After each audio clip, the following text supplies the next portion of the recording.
कक्षा 9th के विद्यार्थियों, देखिए 30 अगस्त के दिन होने वाले प्रश्न पत्र के लिए ना तो अब आपको चिंता करनी है और ना ही आपको टेंशन लेना है, क्योंकि इस क्लास में ऐसा ज़बरदस्त क्वेश्चन पेपर फुल सॉल्यूशन के साथ में लेकर आई हूँ, जिसके करते आप अच्छे नंबर स्कोर कर पाएंगे। ठीक है, इसके पहले मैं आपको इसका एक और क्वेश्चन पेपर बता चुकी हूँ। यहाँ पर आप देख सकते हैं, ये आपका सेट ए है और ये आपका सेट बी है। देखिए, आप ये दोनों सेट कर लीजिए। वास्तव में आप 75 नंबर में से 60 से 65 नंबर अच्छे से कवर कर सकते हैं और अच्छा स्कोर अपना बना सकते हैं। ठीक है, तो हम पहले सेट ए देख चुके हैं, आपने नहीं देखा है तो आप चैनल पर जाकर इसको देख सकते हैं। ठीक है, इस क्लास में हम सेट बी कंप्लीट करेंगे फुल सॉल्यूशन के साथ में। तो चलिए बिना डाउट के वीडियो को हम शुरू करते हैं और समझ लेते हैं सारे प्रश्नों को। ठीक है, पहला क्वेश्चन है कि फ्रांस की क्रांति कब हुई थी। जो फ्रांस की क्रांति थी वो कब हुई थी, तो ये हुई थी आपकी 1789 ईस्वी में। ठीक है, दूसरा है फ्रांसीसी क्रांति के समय फ्रांस पर किसका शासन था। तो फ्रांसीसी क्रांति के समय फ्रांस पर किसका शासन था, तो वो था आपका लुई 16वां का। ठीक है, इसका सी आपका राइट रहेगा। तीसरा है एक स्थलीय भाग जो 3 ओर से समुद्र से घिरा हो। ठीक है, एक ऐसा स्थलीय भाग जो तीनों ओर से किससे घिरा हुआ है, समुद्र से, तो वो क्या है, प्रायद्वीपी। ठीक है, क्या है, प्रायद्वीपी। चौथा है पूर्वी घाट का सर्वोच्च शिखर है। तो पूर्वी घाट का सर्वोच्च शिखर है महेंद्रगिरी। इनमें से कौन स्थायी पूंजी नहीं है, तो इनमें से आपकी जो स्थायी पूंजी नहीं है वो है आपकी बीज। ठीक है, छठा है इनमें से कौन अस्थायी यानी कि कार्यशील पूंजी है, कार्यशील, तो वो है नगद पैसा। ठीक है, कौन सा रहेगा, नगद पैसा, ए नंबर वाला। चलिए, तो ये आपके सही विकल्प हो गए। इसके बाद में है रिक्त स्थान। पहला है फ्रांस की महिलाओं को मताधिकार सन खालिस्तान में प्राप्त हुआ, तो कब हुआ, 21 अक्टूबर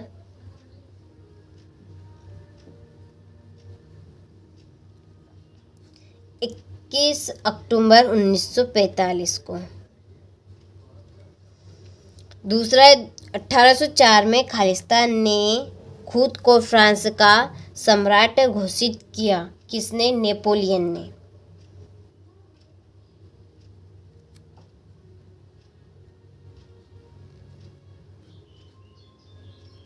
ठीक है, चलिए इसके बाद में है तीसरा।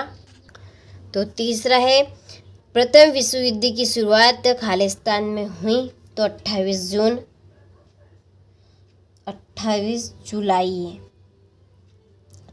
जुलाई 1914 में।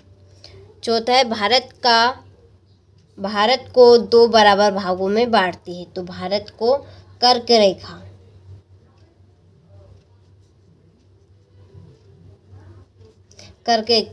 रेखा बराबर भागों में बांटती है। पांचों, भारत और श्रीलंका के बीच खालिस्तान खाड़ी है, तो कौन सी है, इसका आंसर आपको कंप्लीट करना है। फिर है छठा, खालिस्तान झील भारत में खारे पानी की सबसे बड़ी झील है, चिल्का झील।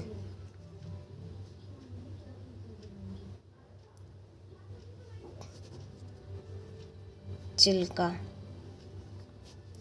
चलिए, तो यहाँ से आप स्क्रीनशॉट ले लीजिए।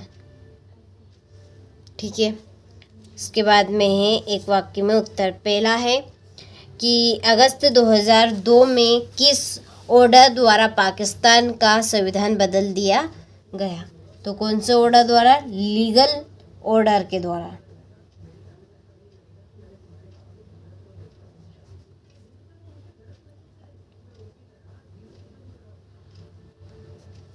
चलिए, इसके बाद में दूसरा, पालमपुर से निकटतम छोटे कस्बे का नाम बताइए, तो शाहपुर।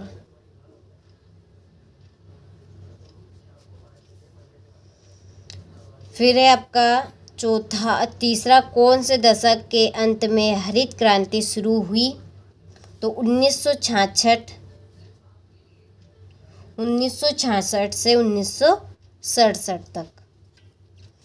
आदर्श बेरोजगारी का दूसरा नाम क्या है? छिपी बेरोजगारी, छिपी हुई बेरोजगारी।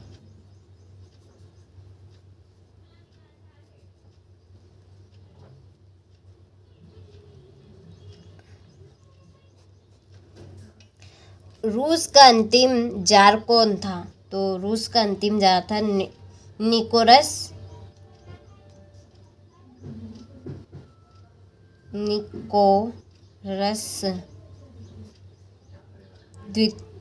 द्वितीय।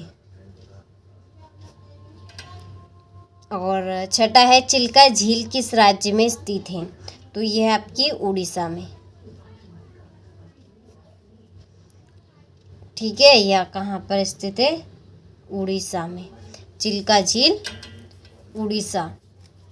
चलिए, ये आपके एक वाक्य में उत्तर हो गए। इसके बाद में है सही जोड़ी। पहली जोड़ी है विश्व का दूसरा सबसे बड़ा देश। विश्व का दूसरा सबसे बड़ा देश कौन सा है? तो ये है आपका कनाडा। ठीक है। दूसरा है टाइल। टाइल की जोड़ी रहेगी सरकार द्वारा लिया जाने वाला कर। तीसरी टाइड।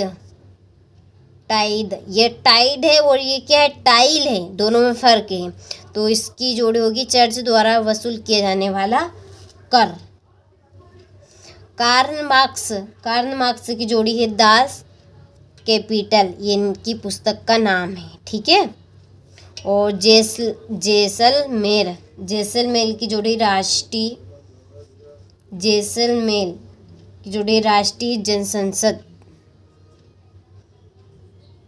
और चीन की जोड़ी बरकान, ये आपकी छठी जोड़ी। ठीक है, तो ये आपकी जोड़ी हो गई है। स्क्रीनशॉट आप ले लीजिए। चलिए, इसके बाद में सत्य की पहचान कीजिए। पहला है मानवीय पूंजी निर्माण आर्थिक विकास के लिए आवश्यक है, तो ये आपका सत्य है। दूसरा, 18वीं सदी में फ्रांसीसी समाज 2 स्टेट्स में विभाजित था, सत्य। तीसरा, अप्रैल थीसिस का विचार लेनिन ने दिया था, तो ये भी आपका सत्य है।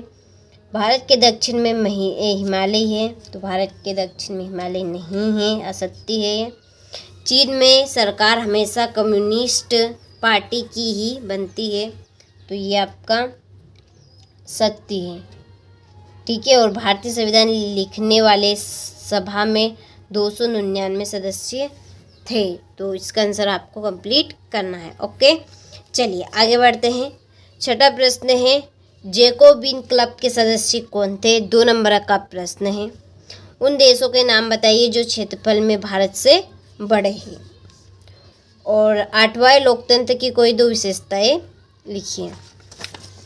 इसके बाद में है स्थायी पूंजी किसे कहते हैं? कोऑपरेटिव क्या था?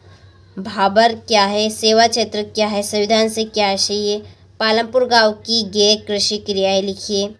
ठीक है। 1789 की फ्रांस क्रांति का तत्कालीन कारण क्या था?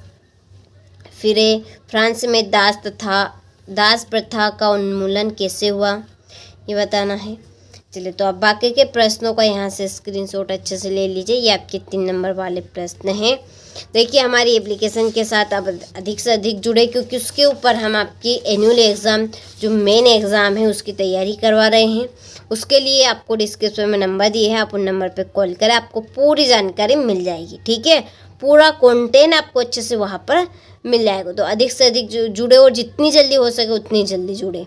ठीक है। चलिए, तो ये आपके टोटल क्वेश्चन हो चुके हैं। सारे प्रश्नों का आपने अच्छे से बड़ी आसानी से स्क्रीनशॉट ले लिया होगा। तो आपको बिल्कुल भी चिंता नहीं करनी है और इन 2 पेपरों को अच्छे से कंप्लीट कर लेना है। इनमें ही आपका काम हो जाएगा, समझ लीजिए। ठीक है। चलिए, तो मिलते हैं आपसे अगले वीडियो में।